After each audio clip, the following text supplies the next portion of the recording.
wandering around for thousands of years waiting for Europeans to come. Okay, when are Europeans going to get here? I need to know about God. I need to know about what these things are up in the sky, these little lights. See, so when we just think of just the most logical things, how insane that is. And that's what they can't stomach. Because we have held up the pillars. Yes, we've held up the pillars of white supremacy through deification of it, worship of it. Okay? And not, like I said before, I'm not disrespecting nobody on this tour as a black man or black woman. Okay? But I am going to disrespect what you might have on that doesn't belong to black folks. And then you try to preserve it. Because you're perpetuating slave culture. You're still perpetuating it. Okay?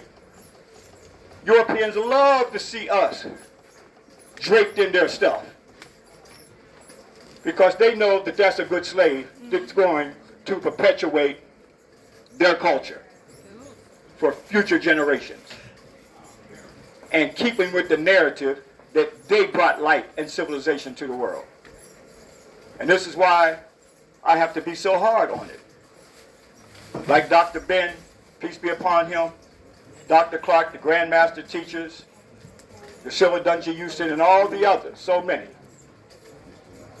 So we just can't come up in here talking about coming to Africa and now trying to preserve, okay, some slave consciousness.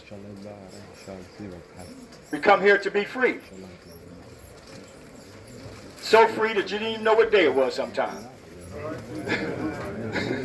What day is it? Wasn't even slave to the clock. All right? That's freedom. See? Freedom to think. So again, brothers and sisters, we are honored that you've made this great, wonderful journey as we start to come to the conclusion of our journey here. But again, we all have an ancestral doorway. We all have a genius. Until we tap into that genius, then that's when your purpose of why you're here will come to you as well. We all have something, but it can't open up if it's contaminated. Ancestral doorway cannot open up if it's contaminated. And trying to preserve and worship something outside of ourselves. And that's something that we have to understand. So each and every one of you are going to go back and you're going to be able to see the world differently than what you've seen before. Africa's going to talk to you all the time. You're going to see symbols and signs and all kinds of things. Okay? Coming.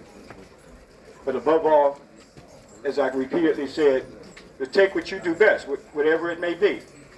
And whatever you research in, you'll be shocked and surprised of what you will come up with. Okay, on this journey.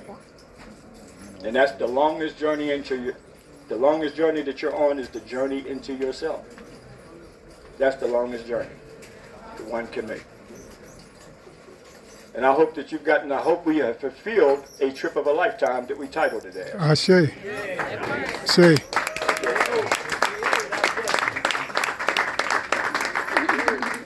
And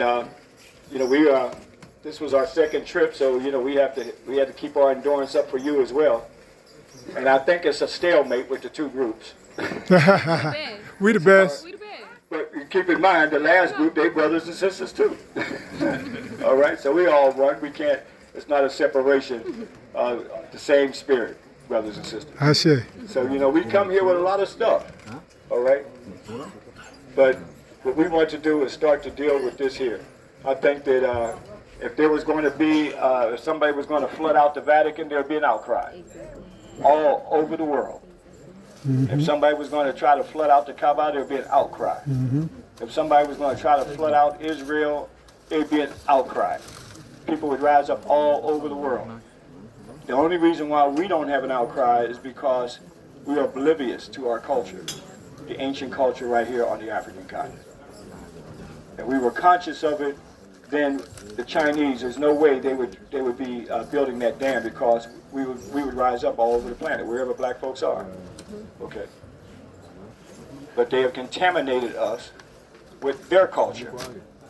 And we're too busy deifying their culture.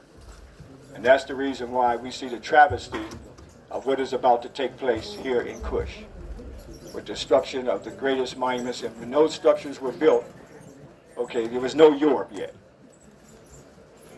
And that's why, in some cases, they don't care.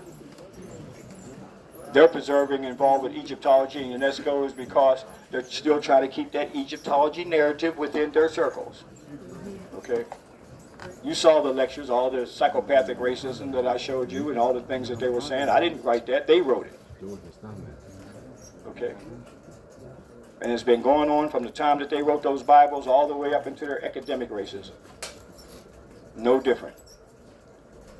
So, again, so what we have to do is to be the undercover brother and sister. Okay, you don't have to go back and tell the white folks everything you've done here. All right. You just take your resources and do it for us, and do it for yourself, and to do it for us. That's what we have to do. So tonight we're going to have our Nubian Galabia party. Everybody know what time that is? 9 o'clock? 9 o'clock, you You late. want to show me the oil in it and the dresses? Okay, we're going to have it at 6 o'clock. You don't have to wear a Galabia. It can be any garment, a West African garment, as long as it has, a tradition. You can't come in with tank tops and all that kind of stuff. All right, but as long as you have something on West African Galabia, it's okay. And so we have some things for you to show our appreciation for you making this journey. And that's why Mary Rod didn't make it to the village today, because she's preparing for tonight some things for you, all right, to honor you in making this journey into Kemet New Boot You Camp. look like me and you. So we think that you all are deserving of something, of being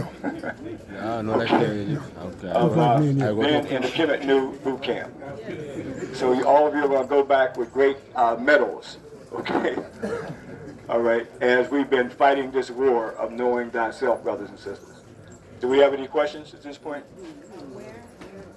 Okay, that'll be downstairs in the Nefertari room, basement, Nefertari.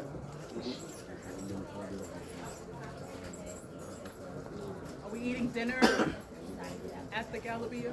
Okay, hold that